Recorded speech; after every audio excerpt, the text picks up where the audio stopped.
welcome to the Growth Advantage podcast. It's really great to have you here. Thank you so much for inviting me. I'm excited. I'm normally on the other side of this, so I'm excited to be on this side of it.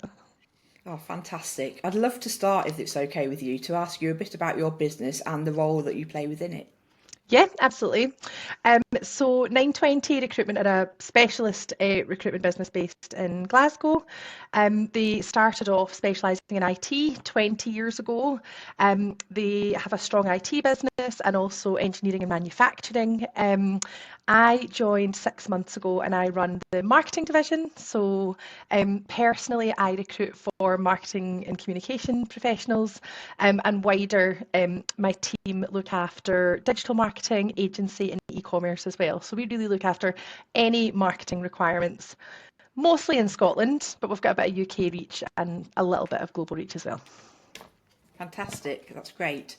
And what are the current trends that you're aware of currently in the marketplace? For example, use of new tech, and obviously AI is such a big thing everybody's using or implementing into the business at the moment. And what have you noticed that's changed over time recently? Yeah, so I guess AI is huge for me being a recruiter and using it within our business and also recruiting within marketing. AI is such a huge tool within marketing. So I've probably got a couple of answers for that. Certainly for us within the recruitment industry, I think we are starting to grasp how well it can work for us and how it can really enhance what we're doing, enhance our delivery. And it's really embedded, I would say, in almost everything we do now at 920. And that's happened really quickly. I'd say a year ago, I was still logging into ChatGPT once a month and just sort of pretending to work with it. But we really have integrated it and use a lot of different AI platforms now to support what we do and support how we can work with our clients better. And then I guess from a marketing recruiter point of view, I was actually asked this question at an event at the beginning of 2024, when somebody said, so are we going to be talking about AI? Is that what everyone's going to be looking for in 2024? And it absolutely wasn't. It wasn't yet really in anybody's job description because everyone was still figuring it out, I think. But I think really in the last 12 months, we've seen that absolutely explode. And now within the marketing community, AI is like your right hand. Yes, great. And how are you implementing it, would you say, into your business? In what ways do you use it? Yeah, so we use it we've got video technology for recording a lot of interviews, and we've got AI note taking in the back of that. We use it for standardizing job descriptions and job adverts and making sure that they are inclusive and using inclusive language. We use it for social media it's like if I am looking for inspiration for anything, like ChatGPT is my go-to. And I think the more you use it, the more they get a kind of sense of your style. So ChatGPT is just there constantly open, isn't it, for any kind of inspiration, I suppose. But with our processes, I would say at every point of the recruitment process, we've got AI in there in some which way adding value for us now. Fantastic. It's really good to hear that you're embracing that technology. I think, some people are running with it. Some people are still dubious about using it and about potentially its overuse as well. But it's great to hear that you've got that sort of working well for you. And in the industry at the moment, what, if any, current challenges are you facing potentially? Yeah, it's definitely a buyer's market at the moment in the recruitment industry within marketing and communications. And I would say from what I'm hearing in all industry sectors, I think if you're looking to hire, it's a great time because there's a lot more quality candidates on the market than there are great jobs available. So that's definitely a trend that we've been seeing for, I would say, the last 12 months, been quieter in the job front, for sure. So I think if I was looking to hire, now is the time to do it because there are lots of great people out there. We've also seen a real growth in contractors and people moving into fractional work. I think where there's not been the right opportunities, especially at a senior level, if somebody's been looking for a marketing director or a CMO role and it's just not out there, I have noticed a number of people moving into that fractional CMO and really doing it for themselves. And I think that contract and self-employed is a really attractive prospect for candidates at the minute. Is that sort of changing the way that you work, or sort of the kind of people that you're recruiting for businesses? I am able to make recommendations. I would say the fractional CMO piece and the fractional or contract marketing, we do a little bit of that, but it's a bit different to what people would typically come to us with. There's a lot of instances where somebody will maybe come to me and they're looking for a hire, and actually they're not ready to hire. So it might be that I'm introducing them to somebody who's then passing them back to me when they are looking to hire. So I would say it's been important for me to build a community in that space and really understand the contract space and try and support people in that space as well. For me, most of our business, I think 80%, maybe just a bit less than 80% of our business is permanent. And it has been fairly consistently for the last sort of 10 years or so, recruiting in the marketing space in Scotland. So it's not really changed it for me so much, but I've probably had to adapt the way I'm working and just think a bit more, think smarter about what solutions clients really need. Right, great.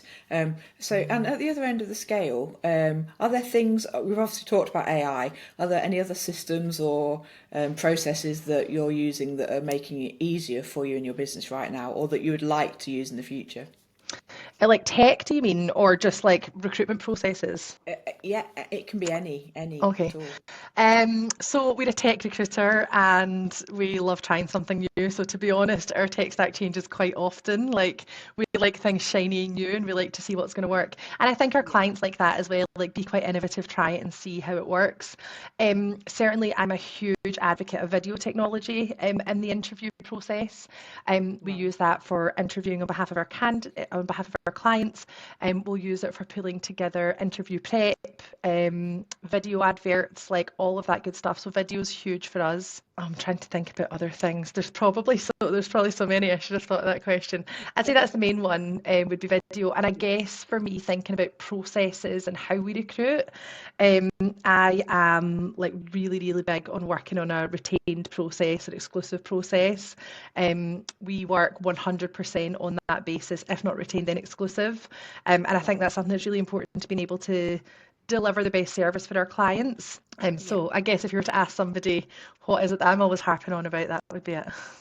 And leading on from what you've just said, actually, how are you finding attracting and retaining new clients currently? Scotland's quite a small market. Most of our clients will be Scottish head office. I think about 85, 90% of them maybe are Scottish head office. So we have a lot of, if not repeat business, then referral business. And Right. pretty much everything comes from referrals. So we are constantly taking on new customers. It tends to be from our community already. Like we do a lot, for example, within like events and networking within different networking communities in Scotland. So we're quite well known in that space. When we're taking on a new client, they're normally known to us in some way from previous. It's either a referral or somebody's moved jobs or things. There's not a huge amount of new business growth, I don't think, that we're seeing, where there's lots of startup opportunities. We're not seeing so much of that. Right. And the same goes actually for attracting high quality and sales and marketing team members and retaining them, or contractors if you use contractors. How are you finding that currently? I know you said that there's quite a lot of people looking for jobs and high quality people out there at the moment. So is that sort of Yeah, something that's quite easy to find? there are some great people out there if you're using the right tools. I could actually give you an example from this week. I was working with a client who advertised themselves. Well, they're a client that I've worked with a lot, and they said they were going to advertise themselves. They went off and did that. They got 60 applications, none of whom were relevant to the role. I then worked on their behalf and pulled it through a headhunt, and within a week we had 6 candidates at shortlist, 4 of them at interview, and they've made an offer. So the candidates are out there, like really high caliber quality candidates. I suppose the problem with attracting them is you do need to know where to go and look for them, and you need to be headhunting. Yes. It's changed a lot over the last 10 years, but even maybe sort of in the last 5 years, I would say, we've noticed a real decline in what we're getting from ad response, and the quality of candidates coming through adverts isn't what it used to be at all. So I Really? think we're always saying to clients, like, you need to go out and headhunt, you need to be approaching the right people. And actually with that role, when I was reaching out to people and I said, like, just out of interest, this company have advertised this directly. Did you not see it? They just didn't see it. It was advertised in all the right places and everyone missed it. So yes, absolutely, the high quality candidates are out there, but you're not going to find them on Indeed. Right. That's interesting that people sort of are missing these opportunities by just not knowing where to look, or they're not being advertised very well. So that's really Yeah. interesting. And also, what does the competitive landscape look like right now in the sector? Yeah. So again, mostly working in Scotland, and it's very small. We don't have a huge amount of competitors. There's not a lot of people who specialise in marketing recruitment, so I'm quite fortunate. Like, I'm probably one of very few that work in this space, or my team are one of very few that work in this space. We rely heavily on referrals and recommendations, I think, like from our current clients and from new clients as well. It probably hasn't changed that much, to be honest. Like, it's quite a small market, and we are like specialists in what we're recruiting for. So Yeah. we don't really see a lot of competition for jobs um, at all, really. So you're in quite a fortunate position then. Well, I mean, it's still, I'd say it's not like the job flow is not super high, but there's not a huge amount of competition out there. No, like I think we're really lucky. We get recommended a lot and well known in the marketing space. So yeah, we are lucky for that. Oh, that's really good to hear. And leading on from that, what is your personal role within your business? Sort of what does your day to day look like personally? Day to day is just on the phone, on Teams, and out meeting people. Like, I speak through this headset from about 7 in the morning till about 7 at night, and then I go and lie in a dark Yeah. room. What am I doing? What I'll tell you what I've been doing today. So this morning we have a company update. I'm looking at my calendar so I can tell you. We've got like a team meeting where we have a bit of an update and go around, hear what everybody's been up to for the week. I then spoke to a candidate who is actually referred on to me and is looking for an opportunity. I had a set-up call with one of my teams, so I've got a new team member, so every day we're catching up to make sure that they know what they're doing when we're working from home. Then brought on a new job that will be taken out to market next week. So a comms role that one of our clients are looking for. And I did some interview prep for one of my candidates that's going to interview next week. So really, actually, this morning, now I'm on this call, so this morning is probably quite typical, although I'm like running and leading the business.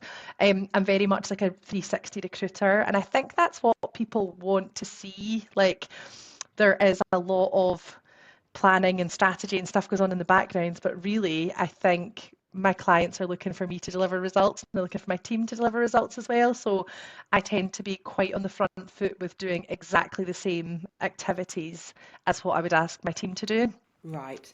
And so if there was one thing you could change, or, to take some pressures off of you, what would that be potentially? I'm such a control freak, I want to do it all myself. What would I want to take away? I suppose there's a lot of a real difficult job for us just now is like managing ad response and dealing Right. with the volume of candidates. Now that's not something that I would ever not want to do, but it is a really tough job. There's lots of people who maybe aren't meeting the criteria who apply for jobs, and that takes a lot of time to Yeah. respectfully and in the right way go back to people. So that's a lot of time that we really do want to spend that time, but also it's probably not the best way of me spending my time. My job really is all about business Right. development, and I should be really focusing on growing the business. So anything that's not business development, networking with the right people, I guess that's the stuff that I try and push to one side. Yes, totally understandable. And so what are the most important metrics in your business for you right now? Meetings, always meetings. So I probably meet about 15 to 20 people every week. That'll be a mixture of candidates that I'm representing for jobs, existing clients, new clients, and then sort of speculative clients, candidates that are reaching out to me as well. We're always looking to network within the industry, and that's, yeah, 100%. Everything that we do is about getting face to face and meeting people in this space. Sure, it's so important, isn't it? Obviously that's sort of the bread and butter of your business. So, and it sounds like, you're really, really busy, which is great.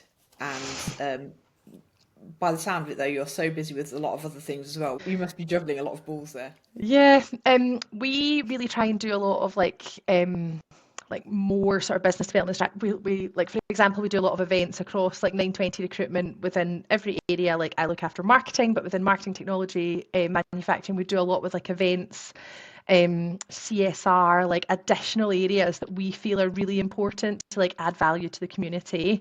So there's a lot of that stuff. And then just the day-to-day business, like we've got some really great support in place, and some really great business partners that support me with a lot of that stuff, because I do like to really just keep at it with the recruitment side, I suppose.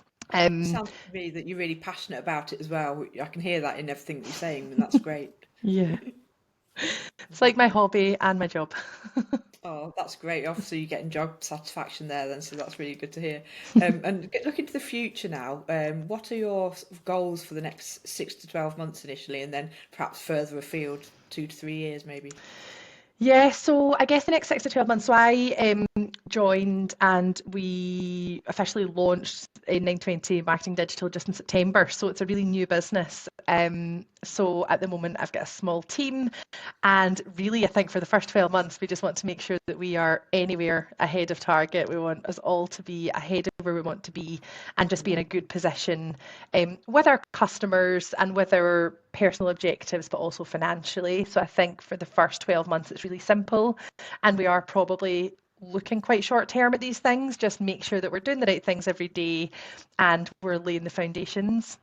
I suppose as Fantastic. we grow, I am very mindful of remaining a real people focused business. Like I think Yeah. the best tools that I have and the best people that I have are internally, like my colleagues working for me.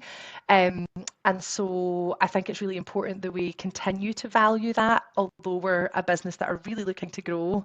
I don't want commercials to get in the way of making sure that like people are at the heart of everything that we do. I've worked in lots of corporate businesses in the past, where often that's the way things go and everything becomes about money. And I think in recruitment, like it's so important that it just remains about the people, because the people that you're working with are your biggest asset for sure. So I think as much as we're a very commercially driven company and I've got real big commercial goals, it's just about making sure that we're doing things right and we're looking after our people for sure. So creating that value-based ethos around the business Yeah. is really important, and that's really good to hear. Um, uh, so regarding your growth plans, what are you implementing, or what have you tried so far that's perhaps working well, or and are there things that you've tried that are not have not worked so well? Yeah, so I guess 6 months in, we're probably quite new. We don't have a huge amount that we've tried that hasn't worked yet. That doesn't mean that everything's going absolutely to plan.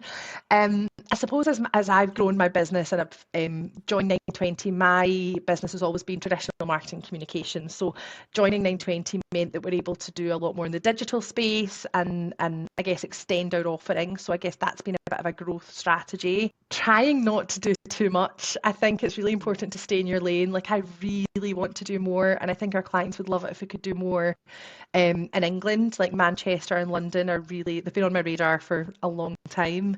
Yeah. But I think it's really important to make sure that you get it right with the clients that you have. And actually, although I'm saying um, Scotland is a small community, I want to make sure that we get that right. So I suppose we have maybe, or I have made mistakes in the past trying to take on too much and trying to spread myself too thin.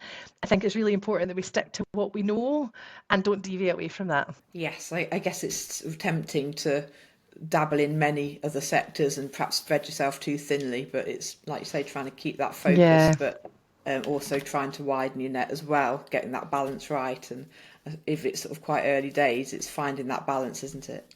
totally. And not getting too carried away. I think I can just take on everything and then I'm like, right, rein it back.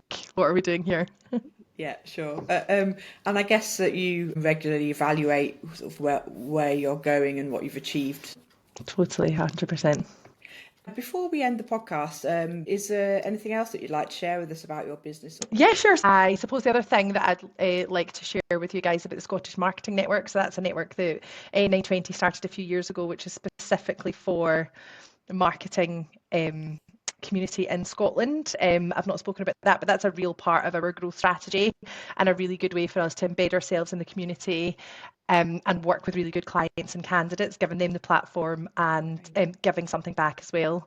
But that is a really good and something that we really put a lot of time and focus on, I think, as like a recruitment strategy, is events and networking, and really making sure that we're not just turning up at events and putting these things on for the sake of it, but we're really adding value and elevating it. I suppose that's probably one of our key pillars when we are thinking about business development strategy and growth. It's all through our events. So it's probably good that I mentioned that, and I'm sure we'll get a wee tag in there somewhere. Sure, that's fantastic. I'd like to thank you, Kerry, for coming on the podcast today and for sharing your business insights. It's been really interesting hearing about your business and talking to you today, and I wish you every success for the future. Well, thank you so much, and thank you for inviting me on.